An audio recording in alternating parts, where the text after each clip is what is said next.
nós somos, nos últimos 30 anos, um dos maiores corredores de droga do mundo. E o ponto de chegada em Moçambique era justamente Cabo Delgado. A droga que é produzida a partir do Afeganistão passa por Paquistão, entra pelo Corno da África, vem, entra em Moçambique a partir de Cabo Delgado. E isto é feito nos últimos 30 anos. O governo sabia disto. Mas a grande questão é que o crime organizado estava ligado também a altas figuras das forças de defesa e segurança. Significa que aqueles que deviam garantir a segurança do país eram os promotores e protetores do crime organizado ligado à heroína que vinha do Médio Oriente. Então, tudo isto, o crime organizado ligado à exploração dos recursos naturais, o crime organizado ligado aos corredores de droga mundiais, tudo isto, e com grandes contingentes de pessoas que vinham dos grandes lagos, que vinham do Corno da África, isto criou em Cabo Delgado uma espécie de um país dentro de outro país.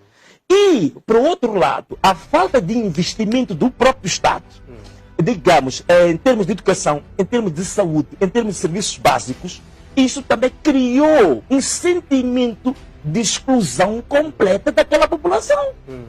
Então, o que isto acaba criando? Isto acaba criando condições objetivas para que, quando começa a grande escalada dos recursos naturais, haja aqui uma população que não se identifica nem tão pouco com o Estado oficial.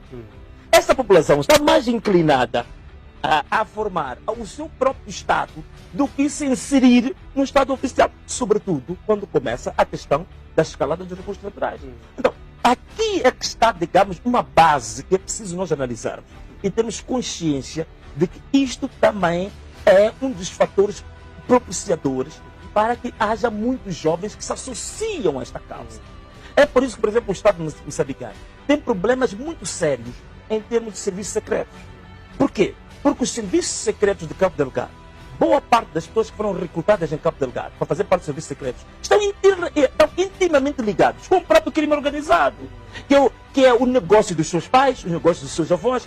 Esta economia paralela que se criou lá, os próprios serviços secretos também estão ligados a ela. As forças de defesa e segurança também estão ligadas a ela. É por isso que é muito difícil a penetração em Cabo Delgado. Agora, deixa-me só falar de um aspecto. O que se fala muito do Al-Shabaab é que o Al-Shabaab, dizem que o Al-Shabaab vem do Quênia ou vem do Médio Oriente, por aí fora. O Al-Shabaab está em Cabo Delgado. Escuta bem, você que está aí em casa. Repara bem nisto.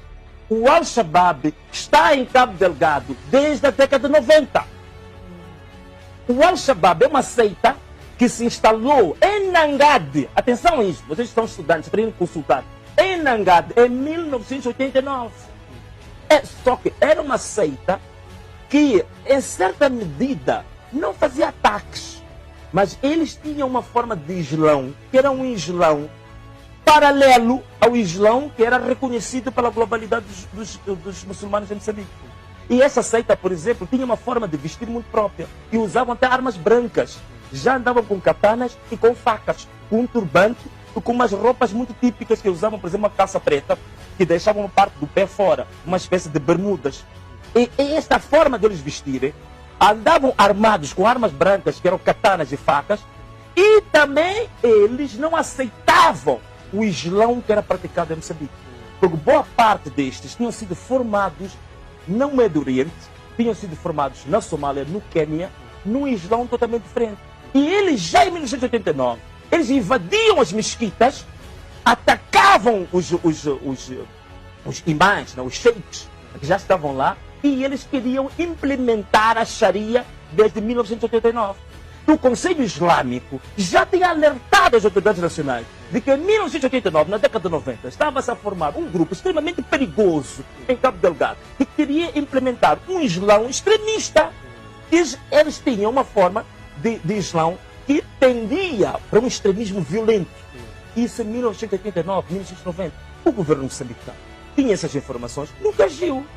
Começou a agir quando, a partir de 2015, 2014, sobretudo quando, agora você repara bem nisso que eu vou dizer, presta atenção, quando começa a florescer o negócio dos rubis, sobretudo com a instalação da Ruby Mines, né? Um dos sócios é justamente o meu amigo Samito, né? Um dos sócios de Samito, de Pachinoapa, que são pessoas da Frelimo, são grandes figuras da Frelimo que são donos da empresa da Ruby Mines. Quando eles começam a querer quebrar uma economia criminosa que vinha há 30 anos, E eles começam a expulsar numa área de mais de 10 mil hectares, onde estavam garimpeiros do Congo, da Somália, do Quênia e até do Médio Oriente, que estavam lá.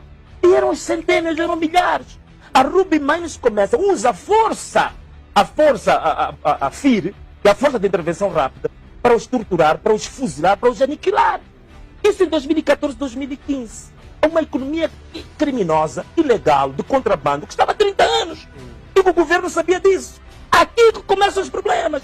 É por isso que a partir de 2015, o Al-Shabaab, que estava desde 1990, que só usavam katanas e facas, mas não faziam mal a ninguém, em 2015 começam os primeiros treinamentos militares do Al-Shabaab. Nos quintais de Macomia e nos quintais da Mocimba da Praia, começa a formação militar em 2015. Formação militar do Al-Shabaab. E o governo soube disto, também não agiu. E de 2015 em 2017, eles estavam militarmente preparados. Em 2017 começa o primeiro ataque. E até hoje, a coisa foi encrudescendo. Bem, estou a contar isto para perceber um pouco o historial de como é que o Al-Shabaab, de que tanto se fala, se instalou em Cabo Delgado. E que condições propícias que foram criadas em Cabo Delgado para se instalar o Al-Shabaab. Tantas condições, falta de políticas públicas, isolamento daquela província, desprezo total e completo daquela província. E atenção, é uma província perigosa, porque ela está muito dividida do ponto de vista religioso. O conflito e a divisão entre os cristãos e os muçulmanos é muito acentuado em Cabo Delgado. É diferente daqui de Maputo. Nós convivemos com os muçulmanos abertamente. Em Cabo Delgado isso é um problema sério, seríssimo. A costa e o Oriente e o interior estão divididos de uma forma muito acentuada. Então, esta que é mais ou menos, na minha opinião, as grandes questões que acabam propiciando o alargamento, o alastramento do terrorismo. Logicamente que, ao crescer isto, claro que o terrorismo internacional naturalmente vai fazendo ligações, vai fazendo aquilo. Parece que tem que aumentar um pouco o ar-condicionado. Noto de que estou a transpirar cada vez mais.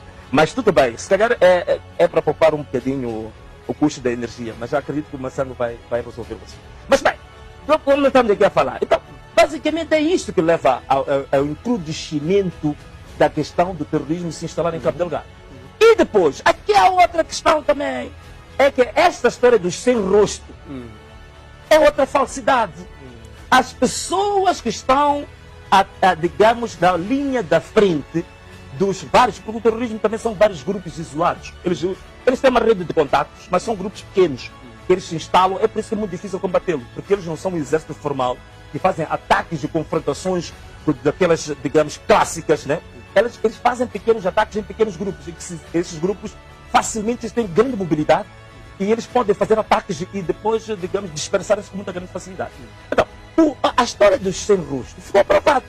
Não vou me alargar muito nisso. Quem quiser, é só pegar nos estudos da OMR, do professor Dr. João Feijó, vai encontrar nomes concretos. Existem as pessoas. As pessoas do terrorismo no Cabo Delgado, os comandantes, são conhecidos. Em Cabo Delgado, eles sabem quem são. As pessoas são conhecidas, não são sem rostos, coisa nenhuma. Daí que eu sou a favor, só para terminar, Mação, eu sou a favor daqueles que, por exemplo, hoje defendem que é necessário começar-se a estreitar a possibilidade de haver diálogo com eles. Porque as pessoas são conhecidas. Essa história de ser rosto, isso é falso. Os nomes são muito bem conhecidos. No estudo da OMR tem uma lista muito grande sobre quem são. E eu até conheço jornalistas que ligam todos os dias. Não vou dizer aqui para proteger os jornalistas. Bom, espero que depois não me persigam a mim. Mas eu conheço jornalistas que têm contato de comandantes do terrorismo, que costumam ligar para eles e fazer entrevistas. As pessoas são conhecidas. Então, temos que acabar com essa história de que são serros, são pessoas conhecidas. Muitos deles são naturais dali da zona, sobretudo da zona costeira. Macomia, Mocimba da Praia, Kisanga.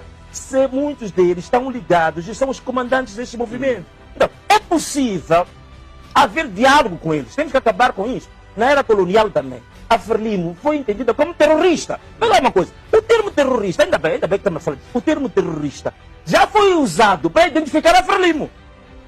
A Frelimo já foi chamada terrorista, até havia um termo já um pouco mais trabalhado, dizer os turras. Quando diziam turras, estavam a dizer a Frelimo, que eram terroristas. A Renamo também já foi chamada de terrorista. Hoje, este movimento que está em Cabo Delgado também são chamados de terroristas. Então, se alguma coisa nós temos que aprender aqui, né? Alguma coisa temos que aprender aqui. Portanto, eu sou a favor de analisar-se a possibilidade de haver laços para o diálogo com essa gente. Tanto mais que, Massambo, digo isto aqui porque quando as freiras brasileiras foram detidas, foram sequestradas, foi negociado o resgate delas. E a pergunta é, quem é que esteve na linha da frente das negociações para as freiras brasileiras serem soltas pelos terroristas? Foram os serviços de segurança de Moçambique. As forças de defesa e segurança, o CISI e o CERNIC, é que fizeram negociação com os terroristas para libertar as freiras. Significa que o próprio CISI conhece os bandidos. O Estado moçambicano conhece quem são os rostos e com quem falar perante os terroristas.